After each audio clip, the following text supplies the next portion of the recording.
This is my project about linear programming. It's called The Updated Whataburger because I sell burgers and tacos. This is the first time you're hearing my voice, so hopefully I don't sound too annoying, but we're gonna get into it regardless. I'm also a little sick, so please ignore that. I'm selling burgers for $5 each. They take 1 hour to make, and I have 2 ingredients to make them. Tacos are $4 each. They take 30 minutes to make, and they're used for 3 ingredients. There's a total of 8 hours of prep, and I have 30 ingredients to use. And to maximize my profit, my formula is P equals 5B plus 4T because $5 is the cost of the burger and $4 is the cost of the taco. My constraints are the time, ingredients, and I can't have any negative tacos or burgers. So these are the formulas I'm using for that. This kind of breaks it down a bit more. But for the corner points, I'm using this formula right here. But I'm also plugging this bottom one into where this B should be, so it takes me to this point. So by combining like terms and everything, I get 7 tacos. I take that 7 tacos, plug it in back into this formula, and I get 4.5 burgers. We can check this answer by going over to a graphing calculator and seeing the intersection point. And you will see that it is 7 and 4.5, which is what the math came out to. So that works very nicely.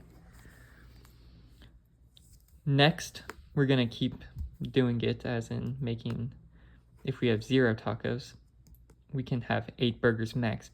Not because of ingredient constraints, but because I only have 8 hours to make and each burger takes an hour to make.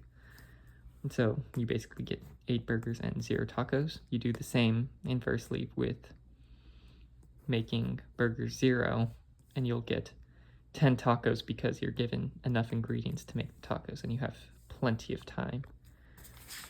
If I flip the page here, I have the rest of my work done.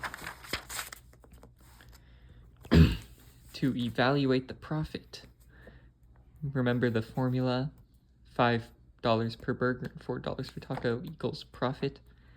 So we have my first one, which is 4.5 and 7, which when you combine like terms, you get 50.5. That decimal's really bad, so let me fix that. $50.5. The second one was with 8 burgers and 0 tacos, and you will get $40 profit.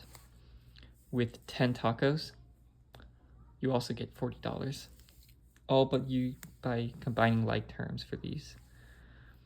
So the maximum profit is $50.50 with 4.5 burgers and 7 tacos. But since you can't make half a burger, I'm just gonna round this number down because you don't have the resources to make 5 burgers. So we now have 4 burgers.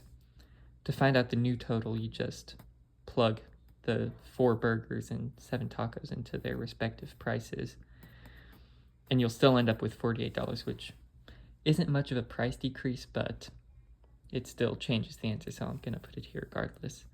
So that is the maximum profit you can get with my problem. Now, something that really, when I was learning about this, I thought it was a lot like those supply and demand things you learn in macroeconomics.